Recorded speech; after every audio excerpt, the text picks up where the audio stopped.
Salut les renards, c'est Foxpy, on se retrouve aujourd'hui pour le 103e épisode de la playlist Algorithme en Python, et on va s'intéresser à l'instanciation d'une matrice nulle.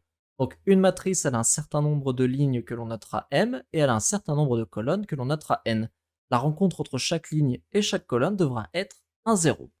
Donc je définis ma méthode def matrice nulle, qui va prendre en paramètres m majuscule et n majuscule. Je le répète, m étant le nombre de lignes, n étant le nombre de colonnes. J'instancie ma variable matrice qui sera une liste. En effet, notre matrice sera une liste de listes. Et je peux à présent faire une boucle pour parcourir les lignes et y ajouter les rangées de colonnes avec tous les éléments égaux à 0.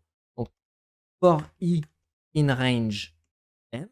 Donc là, notre nombre va aller de 0 à m, moins exclu. Matrice.append.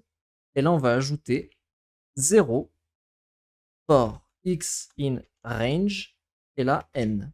Maintenant, on peut refermer ceci et faire un return de notre matrice. Donc là, si je teste, si je fais matrice nulle de 3, 3, eh bien on voit ici que j'ai mes 3 lignes et à chaque fois elles sont constituées de 3 colonnes égales à 0. Alors, que fait cette écriture? Vous ne la connaissez peut-être pas. Donc ici, tout d'abord, autour, il y a les crochets. Les crochets, ça représente une liste. Ok. Et si je dis 1 for x in range, je sais pas moi, 10, eh bien ce que je lui dis, c'est tu vas me créer une liste avec 10, 1. Si c'était un 3, il me créerait une liste avec 10, 3. Là ici, si je fais 3 for x in range 5, il me crée une liste de 5 fois le chiffre 3. Donc cette écriture veut dire, eh bien, on va écrire le 0 n fois, n étant le nombre de colonnes.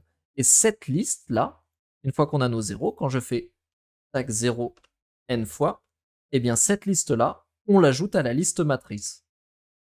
Et donc on se retrouve avec notre liste de listes qui reproduit notre matrice. Donc là, si je fais matrice nulle de 4, 2, eh bien j'ai une matrice 4, 2. Donc on voit ici, là j'ai mes premières lignes, deuxième ligne, troisième ligne, quatrième ligne. Donc notre méthode, elle est fonctionnelle, elle permet bien d'instancier une matrice nulle.